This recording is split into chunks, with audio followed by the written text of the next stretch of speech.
Você ainda está planejando aula do mesmo jeito que fazia há 3 anos atrás? Porque a realidade é o seguinte, enquanto muitos professores discutem se devem usar a inteligência artificial ou não, a realidade é que tudo já mudou. Hoje, um aluno pode fazer uma redação em segundos. Ele pode resolver uma lista de exercícios que você passou horas fazendo de uma maneira extremamente rápida usando a IA. Então, a pergunta não é mais se devemos permitir que o aluno use IA ou não, mas sim refletir acerca do uso da inteligência artificial e o papel do professor em tudo isso. Oi pessoal, eu sou a Rafaela, esse é o Horizonte Docente e hoje a gente vai falar um pouco sobre o papel da inteligência artificial na rotina dos professores.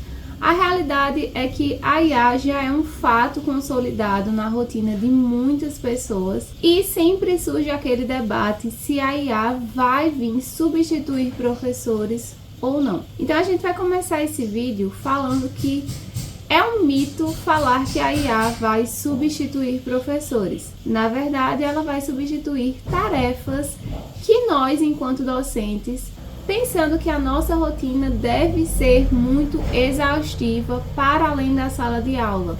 Então a IA pode realmente nos ajudar com ferramentas de planejamento de aulas, planejamento de atividades, correções de algumas atividades, mas claro, a gente não deve virar refém da IA. A gente tem que assumir o nosso papel estratégico e realmente conseguir fazer com que a gente comande essa ferramenta, essa inteligência. Então nesse momento eu estou percebendo que a gente está tendo um papel maior de mediação e que para algumas pessoas é um pouco desconfortável aprender novas ferramentas, conseguir assumir realmente um papel que você seja mais estratégico e não necessariamente que você passe horas planejar coisas que poderiam ser feitas de forma automatizada. Uma segunda coisa que a gente deve refletir é sobre o papel da avaliação nos nossos processos de aprendizagem. Meio que a gente aprendeu que as avaliações deveriam seguir sempre um formato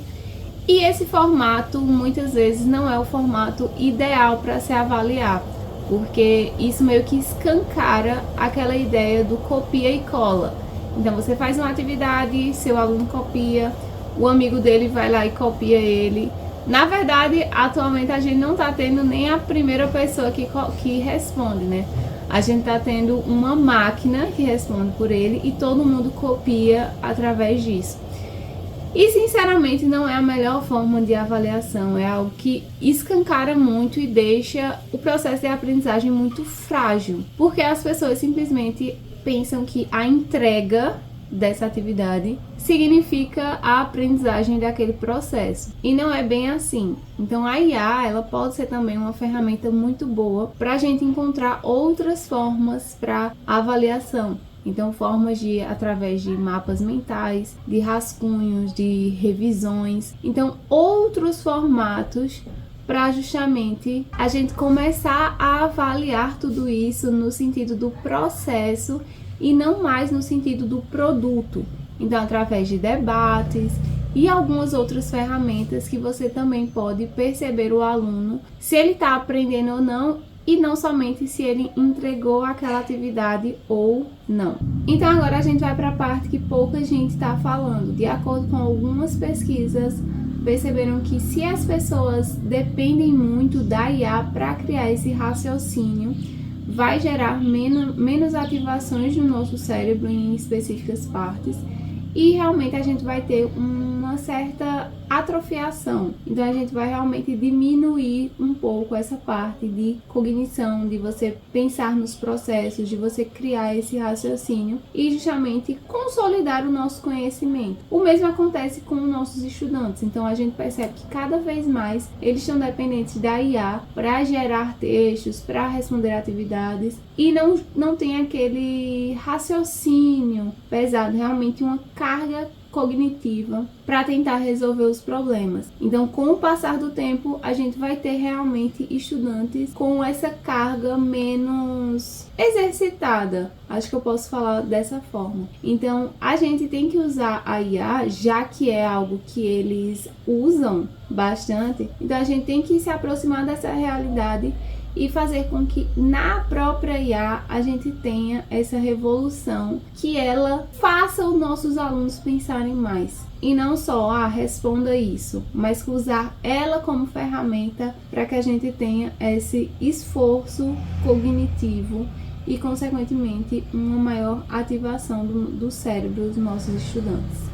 Mas agora, uma coisa que eu particularmente gosto muito da IA. Eu venho usando a IA faz algum tempo já, principalmente para facilitar esses meus processos de planejamento, de organização docente mesmo. E uma coisa que eu gosto bastante dela é justamente a personalização por disciplina, por turma, e ter essa inclusão de níveis de alunos. Eu sei que é muito difícil na escola tradicional a gente conseguir personalizar nossos exercícios, nossas aulas para cada turma específica, né? Normalmente a gente faz um planejamento lá geral e vai usando ele sem pensar normalmente na turma.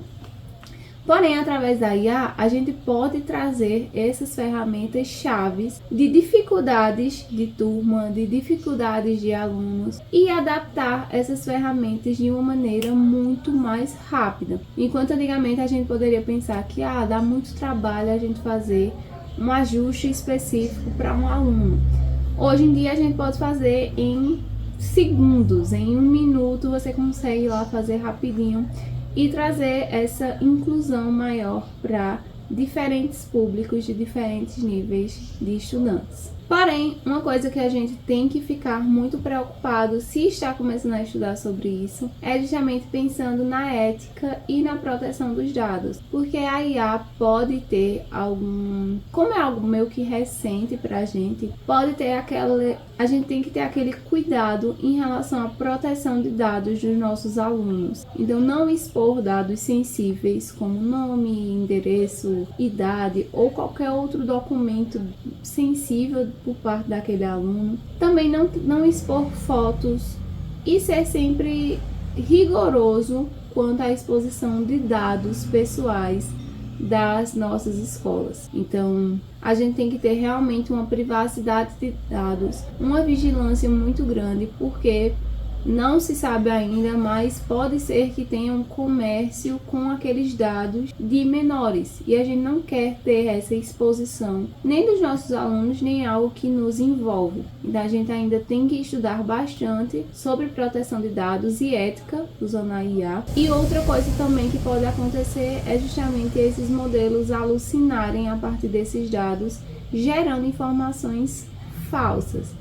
Então a gente tem que ter muito, muito cuidado sobre isso. Então, para mim, enquanto professora, eu percebo que a IA pode ser um aliado incrível para a nossa rotina, porque ela justamente vai reduzir a nossa carga de trabalho, ela vai trazer novas perspectivas acerca dos nossos conteúdos, das nossas aulas, e isso pode ser muito vantajoso para a gente, pensando justamente na carga docente, que é extremamente pesada. A gente tem muitas aulas seguidas, às vezes mais de um vínculo, e realmente a gente pode ter tudo isso facilitado usando a IA de uma maneira certa. A gente também pode se reinventar no quesito de avaliação e personalizar para cada turma o que você vai trazer de conteúdo, mas claro, sempre pensando na privacidade de dados e sempre pensando em trazer mais conhecimento para os nossos alunos. Agora eu quero saber de você, qual é o seu maior desafio enquanto professor